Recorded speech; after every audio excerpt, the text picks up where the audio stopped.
I just did a first recording of this video without realizing that I hadn't actually connected the microphone. Then I did a second recording, and after a few moments I realized I'd started it with "Good evening wherever you are." And of course, you could be watching this at 2 in the morning in your time zone. You could be watching it at 5 in the afternoon.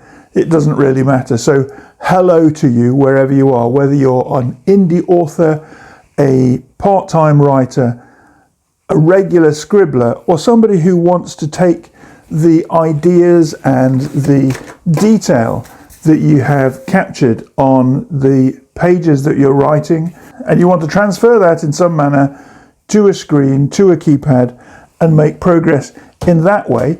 Welcome. It's been, as I've said, a really good week, and I'm very happy with the way the week has gone.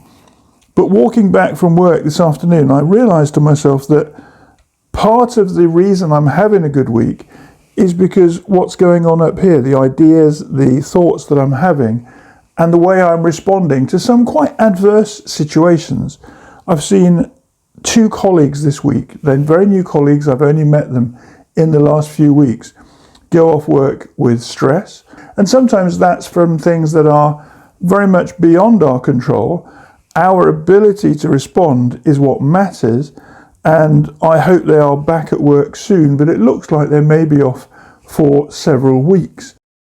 I, as a new person in the organisation on a short-term contract, have been trying to find my feet, and I've been asking questions and raising points of interest, or at least I think they're points of interest to me, because I'm trying to contribute to the organisation where I am, whilst also finding my feet, finding some kind of stability in the role, and from there I'm trying to make a contribution so that the organisation becomes a better place. Not through my work per se, but through the work that we do as teams and the way that we look at the possibilities for doing things better, just a little bit better sometimes, 2, 3, 4, 5% better. But that adds up over a regular month or a couple of months as people are more effective, happier in their workplace, and able to reach their work goals with less stress and with less worry, or with less of a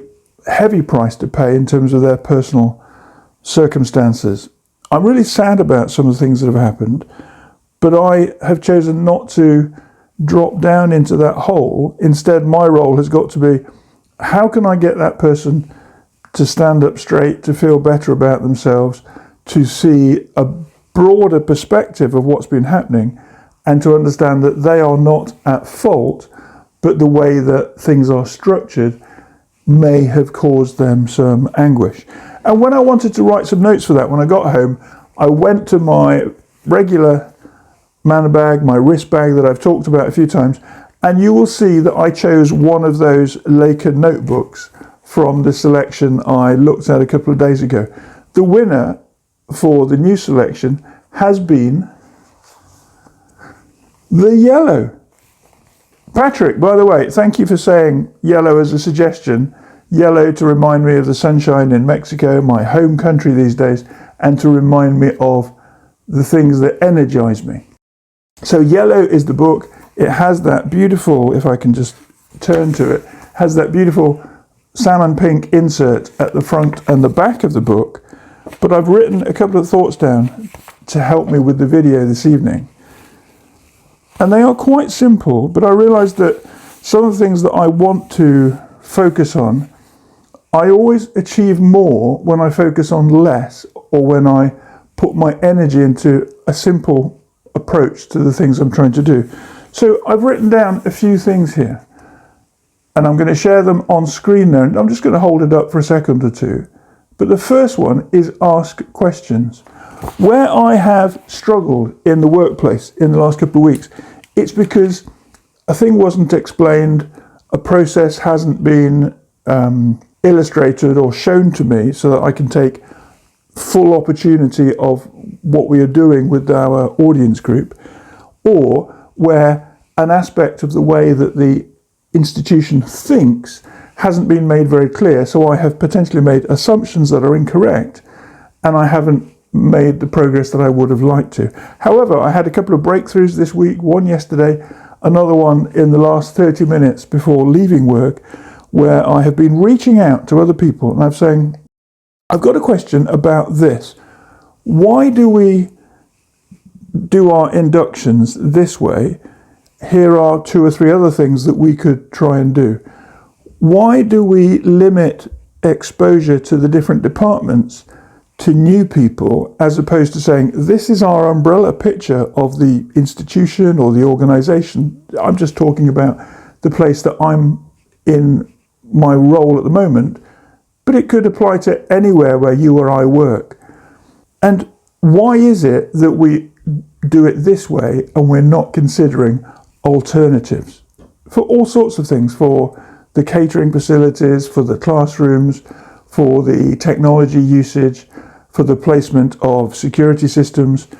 Why are we doing it this way, when there are other alternatives and other routes by which we can consider the things that are important to our audience group, the students, the adult learners, the people who are there to acquire some hopefully fruitful life skills that they can take from the institution and apply in their home environment and their work roles. So asking questions is hugely important, and often we don't do it to the extent that we could do. I find that sometimes I will use old technology before I feel brave enough or confident enough to use something different. And one of the systems I've always used, certainly for the last 8 years, is the Apple iOS system or the Mac iOS system.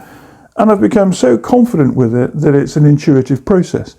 So arriving in a workplace where things are different and strange, i.e. Microsoft, that has caused me no anxiety at all, but it's caused me to have to rethink how certain programs or packages that have been created by Microsoft can work and how I use them on the new facilities that I've been given in terms of the devices in the institution. But I'm having to ask questions. I'm having to talk to the IT department. I'm having to talk to a couple of my colleagues that are confident in those systems and put my hand up and say, I don't know how to do this. Can you show me what its function is? Or can you explain to me a better way to achieve the output we're looking for than the approach I might have started with 2 weeks ago? So asking questions has become hugely important. And as writers, as indie authors, whether we're looking to be commercial or simply to be published, or not to be published, but to find ways to share and promote our word output and the things that we want to create and share with our audience, we have to ask questions. Where do my audience meet? How might I get in front of them? Who are the people who they connect with or network with, and who brings them together as small groups or larger groups so that you can go and share your poetry. You can read some of your prose. You can share some sample chapters of a piece you're working on. You could ask for feedback. Asking questions is so important. The second thing that I wanted to share from here is, if you look at that on the screen there, the second line says, be grateful. I'm in a role now which is completely separate from anything we have created in Mexico. It is standalone from our rental activity here in the UK, and it is basically an income that will come in from me making a contribution to where I am.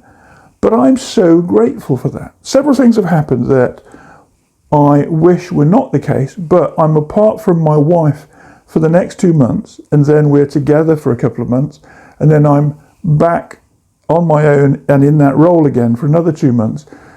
But I'm grateful for the opportunities that's giving us as a family, not just my wife and I, but our children from our 2 previous marriages. It's allowing us to create new opportunities, and from that to find things that benefit all of us. Some of us are in England, some of us in the States or Mexico. And last night, for example, I was so excited and pleased because 2 of our sons, one from Mexico, one from England, met up in New York, where they're both there for a period of time, and they had time together as brothers within this modern family. I'm hugely grateful for that. I had lunch at the university campus today because they have a fish and chip Friday. It sounds funny, it sounds silly, and maybe a little bit corny, but I've grown up having spent loads of time at the seaside. Every opportunity I get, I want to go to the coast, and I enjoy that environment and the different atmosphere. Very much a picture is painted when I see fish and chips, and I can have that on a Friday. So I went there with another colleague, and we had a great meal in the superb restaurant, and I sent some pictures of that back to Mexico. So my wife has enjoyed that opportunity. Our friends who've travelled with us around the UK and were introduced to fish and chips in Whitby, of all good places. I'm grateful for the memories associated with that and the connections. But walking back from the university campus, there was a visually impaired man, a blind man, as I would previously have said, with a very long white stick, and he was feeling his way through the pavement. Some of the pavement is very ruptured or cracked. Some of the paving stones, the sand has fallen, and so there are angles that are quite bad and dangerous. And I watched that he tripped once, and I quickly went up to him and I caught him by the arm, and just at the same moment he banged his cane into a lamppost, which obviously he was unaware of, but the stick protected him. So we stood and we chatted for 4 or 5 minutes, and he was quite lost. He'd got off 2 buses and he was actually going the wrong direction of his route, and he asked me if I could help him to a bus, and it took a while to determine what his route was, where he was trying to go. English was his second language. So my colleague went back into our building, and I crossed the road with this man and walked him up to the nearest bus stop, found somebody who was going along the same route or in the same bus, and I was able from there to know that he was in safe hands, and I waited until his bus arrived. But that made me very grateful for the fact that my parents raised us to be aware of the needs of other people, and often those who are unable to help themselves. In the work context, that training has been very useful because I've been able to be grateful for some of the life skills I've acquired from friends or family and from prior work experiences, and be able to share that wisdom, or better said, that experience, to help some individuals over the course of the last few weeks. Very much tied in with that second line of be grateful, I've added something which verges on the experience of walking back from the restaurant and helping the man to find a bus going in a different direction. And that's the process of helping out. In various situations, it can be so easy to think, oh, I'll do that, but I need some compensation, or this is something I can help with, but I'm waiting for some reward. Will you give me some overtime? Will you give me a bonus? Can I get a boost of income? Well, no, sometimes that's irrelevant. I didn't think twice before talking to the man who was clearly lost and quite distressed about not knowing where he was. He was a mile away. Just figure that out. He was a blind man, and he was a mile away from where he thought he was. Presumably nobody had stopped to help him, and he had spent, I'm guessing, more than half an hour walking that mile very slowly with a stick as a defensive tool to help him avoid stepping off the pavement to his right or bumping into walls on his left as he walked. Helping out sometimes goes into many aspects of our work, and I found that in working with students this week and with adult learners last week, often they are nervous about raising a hand. Remember what I said? Ask. Be prepared to ask. That was the first issue on my little list in my Laker notebook, ask questions. I've realised how nervous some of my students are about thinking in their mind that they're singling themselves out for attention by saying, please, can you help me? Please, can you show me how this maths issue works? Or can you show me how on a creative writing exercise I can express myself to share what I see as being in the visual pictorial exercise or the written exercise that's part of a past paper. You can help out by saying to people, what can I do to help you? How can I suggest some ideas? In just a few days' time, we're going to be starting in October, and that traditionally, for those of you who are writing and have that connection with what has often been called NaNoWriMo, or National Novel Writing Month, for the month of November, October has always been seen as its sister month, and it's called Preptober, so that you are preparing, you're getting ready, you're bringing your ideas together, you're crafting a draft or working on an existing manuscript and thinking, how might you get this in the situation, or how might you prepare it so that in November you can be busy and active every day of the month to achieve a big target. How can I possibly link helping a man across the road because of his visual impairment and his asking for help, and NaNoWriMo and the idea that there has been a huge argument in the writing community about the role of NaNoWriMo or participating in the October preparing month and in the full month of November for getting active and writing your new manuscript or your new writing project, your WIP or work in progress? I think the connection is we have to find our own ways. We have to create our own luck. I am very much throwing myself into Preptober, and I'm still going to call it Preptober because it's what we're familiar with. It's a phrase that does what it says on the tin. You're preparing in October for your book. I'm going to create some new videos next week as we step into October about how we prep, how we work through it together, you and I, each other, on our own manuscripts, and the ways we have a Zoom call or some form of live, maybe a conversation on YouTube about what we do, how we do it, the way we want to structure and plan our writing, and how we will become accountable. Those will be 4 very useful things to work out next week as we step across the calendar boundary into October and we see ourselves moving for being ready for the goal of regular writing in November. By the way, you can write your manuscript any month you want. It doesn't have to be a month, it could be 2 weeks, it could be 3 months, it doesn't matter. All 3 of these things, ask questions, be grateful, or help out, they are all aspects of how we create our own luck. You want better results, you want a deeper friendship or a happier relationship, or you want to enhance, very simply, the place where you work, your working environment, and the actions that you engage in with other human beings just like you. You want to have a better day. You want to have your best week ever next week. You want to have a great weekend next time the weekend rolls around. Well, I believe we create our own luck by asking questions, by saying, please, can you help me with this? I'm struggling to understand this idea, this concept, or I don't know how to get from A to B. Can you help me? Ask questions. By being grateful, by saying, okay, I've got some abilities or talents or some experience in life that might be useful. I should be prepared to share it. And by default, something of benefit will end up coming back. It could be a contact, a good conversation, a positive feeling after an interaction. We don't know what it is, but by being grateful for what you have and who you are, you will attract more of the same, and it doesn't cost you anything, but you end up being the beneficiary. And then helping out. So there we have it. Create your own luck. Are you getting ready for October to prepare some writing work? Are you in a place at work where you could really do with some help, in which case ask for support?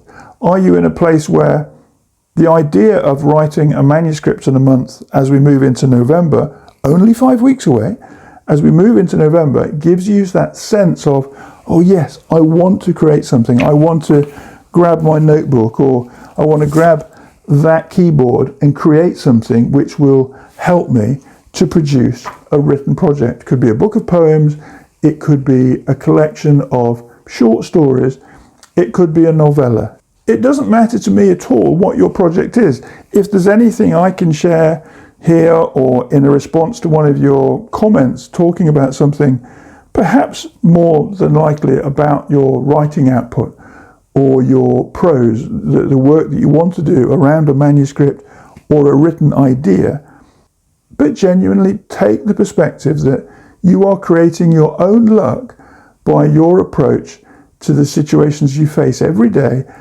and how you respond to them. Wherever you are, You know the score. Get on with it, pick up your pen or your keyboard. Happy writing.